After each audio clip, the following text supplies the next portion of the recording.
Welcome to our performance of Stone Soup. It is an old tale that was retold by Marcia Brown and will now be performed for you by the Elgin second graders. We hope you enjoy the show.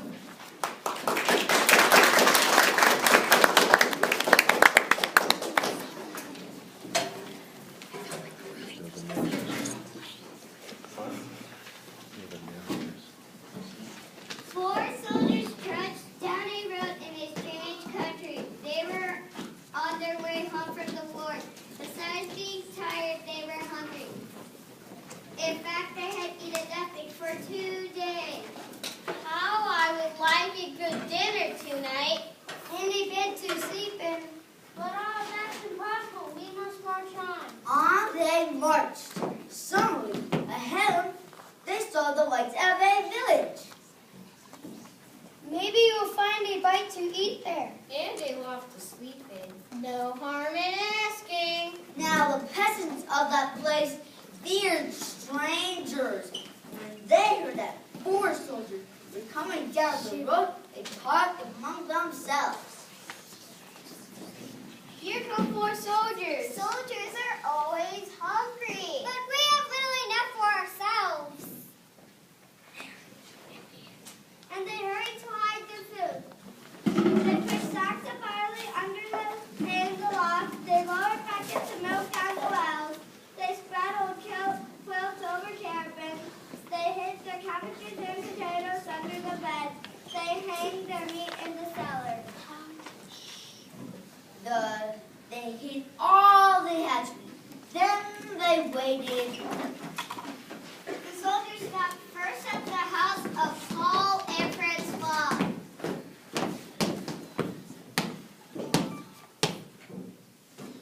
Good evening to you. Could you spare a bit of food for 4 hungry soldiers?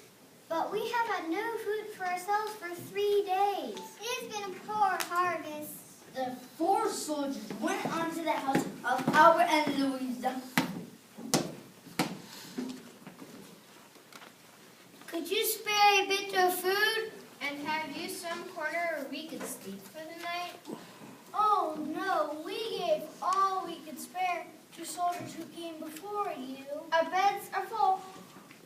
Vincent and Marie, the answer was the same.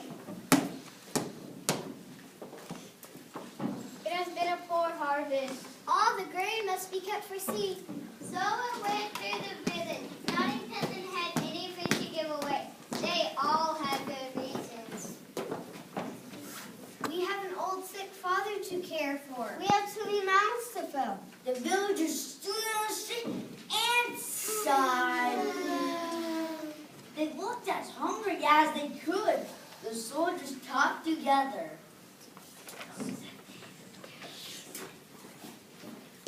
Good people.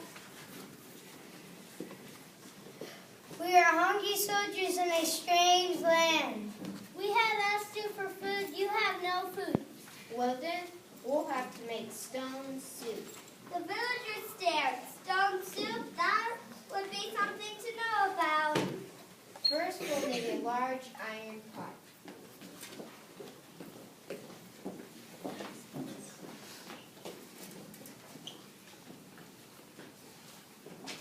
The peasants brought the largest pot they could find. Hose to cook enough. That's none too large, but it will do. And now water to fill it, and a fire to heat it. Many buckets of water to fill the pot.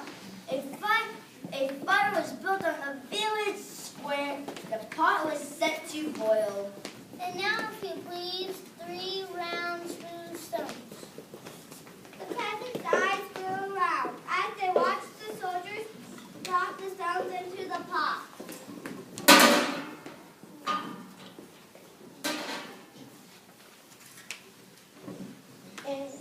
Any soup needs salt and pepper. Marie ran to fetch salt and pepper. Stones like this generally make good soup.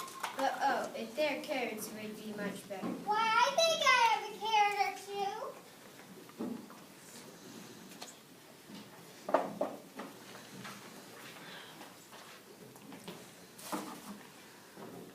But no use in asking for what you don't have. Why, I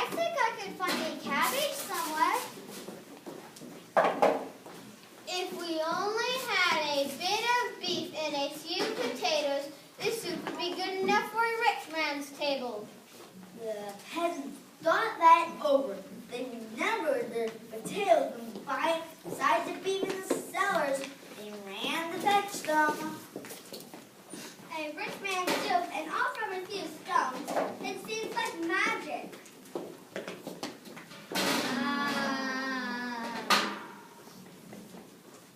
If we only had a little barley and a cup of milk, the soup would be fit for the king himself. Indeed, he asked for just such a soup when last he dined with us. The peasants looked at each other. The soldiers had to take the key. Well, but no use in asking for what you don't have. The peasants brought the barley from the well. They boiled the milk from the well. They stirred the barley and the milk into the steaming broth while the peasants stared. At last, the soup was ready. All of you shall taste, but first a table must be set. Great tables were placed in the square, and all around were lighted torches. Such a soup of good smells, truly fit for the king.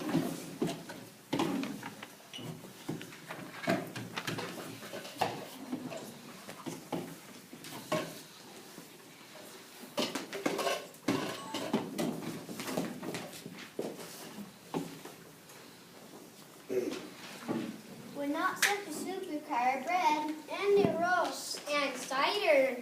Soon a banquet was spread. Everyone sat down to eat. Never had there been such a feast. Never had the peasants tasted such a soup. And just think, made from stone. They eat and drink and ate and drank. After that, they danced. They danced and sang on to the night.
In the morning, the whole village gathered to give the soldiers a send-off.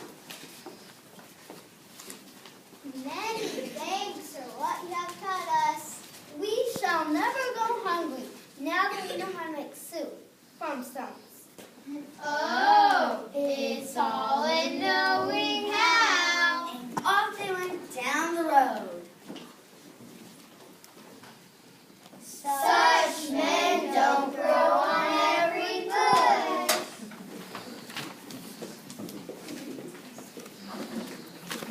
Bring what you got, put in the pot. Everybody counts in your largest Louise. Together we can celebrate a stone soup feast. The end.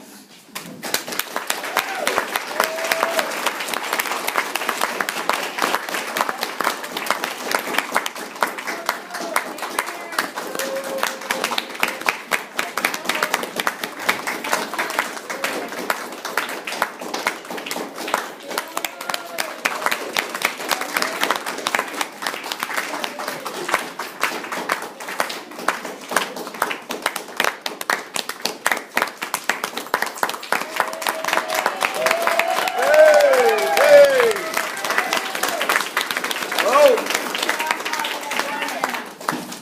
thank you all for coming today. I wanted to give a little special recognition to Lilia Patterson, who designed these two sets over here. So Lilia, are you here somewhere?